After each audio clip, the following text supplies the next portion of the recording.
আগামী রামনবমীর দিনে হাওড়ায় সর্বত্র শান্তি শৃঙ্খলা যাতে বজায় থাকে এবং প্রশাসন যাতে আগাম সতর্কতা নেয় এই নিয়ে জেলা শাসককে ডেপুটেশন দিল বামেরা। হাওড়া জেলা বামফ্রন্টের তরফ থেকে আজ শুক্রবার সকালে হাওড়ায় জেলা শাসকের দফতরে এই ডেপুটেশন কর্মসূচি নেওয়া হয়। নেতৃত্বে ছিলেন জেলা বামফ্রন্টের আহ্বায়ক দিলীপ ঘোষ। মূলত আসন্ন লোকসভা নির্বাচনের গোটা প্রক্রিয়া এবং আগামী রামনবমীতে যাতে জেলার সর্বত্র শান্তি শৃঙ্খলা বজায় থাকে সেই নিয়ে প্রশাসনের কাছে আগাম ব্যবস্থা নেওয়ার জন্য এদিন দাবি জানানো হয়। বিরোধী দলের নেতা আমাদের রাজ্যের উনি যেসব বক্তব্য রেখেছেন তার ভিডিও ক্লিপিং দিয়ে আমি ডিএম এর কাছে অনেক আগেই কমপ্লেন দিয়েছি। উনিও বলেছেন দেখা হবে ওই দিনে, আমি শিবপুরের মিছিলে থাকবো বলেছেন। শুভেন্দু বাবু সভাতে বলেছেন। আমি তার ক্লিপিং দিয়ে ডিএমকে আগেই জানিয়েছি।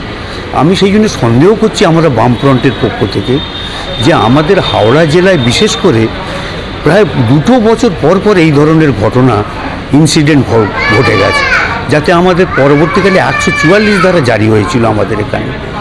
সেই কারণে আমরা ডিএমকে বলেছি কি যে অনুরোধ করেছি যাতে কোনো রকম গোলমাল না হয়, দেখা উচিত মানে রামনবমী পালিত হোক কিন্তু দাঙ্গা হাঙ্গামা যাতে না হয়।